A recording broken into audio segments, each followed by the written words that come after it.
Hi everybody, how we doing? So this is the last lecture of this part. So this would be the last lecture I hope for you that you can watch before we have class on Thursday. Just want to point out,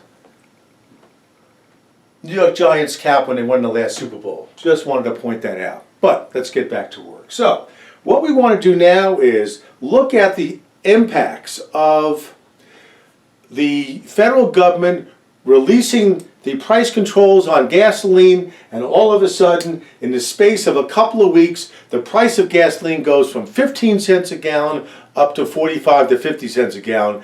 And it was just devastating to the economy. But the problem was, because oil prices were artificially low, the U.S. economy became very dependent upon oil and oil-related products. Where Europe and Japan had been transitioning away from tremendous reliance on oil and gasoline because prices were much higher there. In the U.S., we had artificially kept prices very low, so we became very dependent upon oil. Everybody was buying fuel-inefficient cars, Cadillacs, Lincoln Continentals, large Chevrolets, Dodges. So overnight, when oil prices skyrocketed and gasoline prices skyrocketed, all of a sudden, American owners of cars wanted to buy fuel-efficient cars. So they could change their preferences literally overnight, but the U.S. automobile maker could not produce gasoline-efficient cars. So all of a sudden, the American automobile industry became devastated because all of a sudden people were buying Volkswagens, Nissans, and a whole range of international automobiles. But again, U.S. preferences can change overnight, but it took the American automobile maker almost 20 years to try to catch up with European automobile makers. So that was one factor in really hurting the U.S. economy. So when the oil prices skyrocketed, we started at E. There is equilibrium in the employment market. And we're at natural level of employment, 73, wage rate in 73.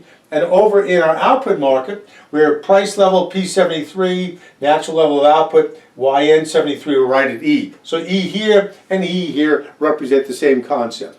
But overnight, oil prices skyrocketed, and the cost of production in the U.S. became dramatically increased. So I don't have that written down here, but I need you to put that in your notes, is that because we were so dependent upon gasoline and oil, that when oil prices tripled, the cost of productions in the economy increased dramatically.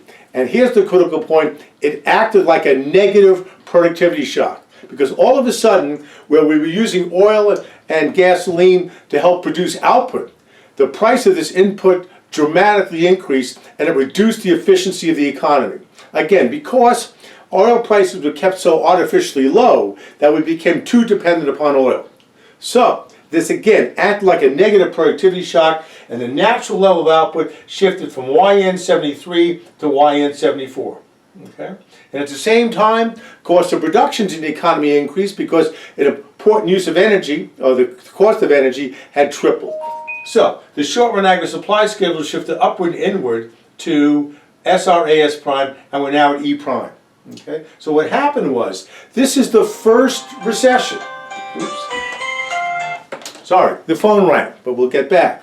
This is the first recession where we had falling output and rising prices. We had never experienced that before in the U.S. economy, so a lot of economic theoretical models could not account for this particular recession. But we'll talk about that a little bit later on. So what we see is that output falls and prices are rising. And at the same time, since less is being demanded, labor demand curve shifted inward to LD prime, and the natural level of employment fell to LN74.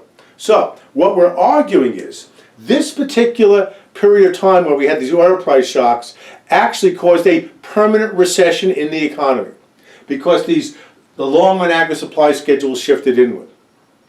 Now, to make things even worse, is that initially at E, the wage rate was W73 over P73.